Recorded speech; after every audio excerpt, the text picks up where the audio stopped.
20 October అంటే దీపావళి రోజున రాత్రి 12 గంటల కంటే ముందు ఎవరు పడుకోకండి, లేదంటే చాలా మంచి ఛాన్స్ మిస్ అవుతారు. ఎందుకంటే ఆ రోజు ఐఫోన్ 16 1699 రూపాయలకే దొరకొచ్చు. అక్టోబర్ 20వ రోజున అమెజాన్ అండ్ ఫ్లిప్కార్ట్ లో సంవత్సరం చాలా పెద్ద and last Diwali sale live కాబోతుంది.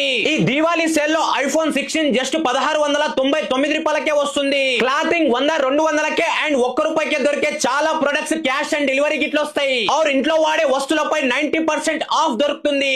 ఇంతకు ముందు సెల్ లో ఈ వాచ్, ఈ ఇయర్ బడ్స్ జస్ట్ 99 రూపీస్ కే, ఈ టీవీ 999 కే వచ్చింది. ఇలాంటివి చాలా తక్కువ టైం వరకే ఉంటాయి. అందుకే మీరు ఇట్లా ఈ ఆఫర్స్ ని గ్రాప్ చేయాలనుకుంటే నా బయోలో ఉన్న ఆఫర్ జోన్ అనే టెలిగ్రామ్ ఛానల్ లో ఇప్పుడే జాయిన్ అవ్వండి. ఇలాంటి ఆఫర్స్ వచ్చినప్పుడు ఆఫర్ జోన్ అనే టెలిగ్రామ్ ఛానల్ అందరికంటే ముందు మీ వరకు తెస్తూ ఉంటుంది. ఆల్రెడీ దీంట్లో 60 లక్షలకు పైగా సబ్స్క్రైబర్స్ జాయిన్ ఉన్నారు. మీరు ఇట్లా నా బయోలో ఉన్న లింక్ ని క్లిక్ చేసి ఇప్పుడే జాయిన్ అవ్వండి. రాబోయే డీల్స్ ని గ్రాప్ చేసుకోండి. అట్లనే మీ ఫ్రెండ్స్ అండ్ మీ ఫ్యామిలీ మెంబర్స్ కి ఇట్లా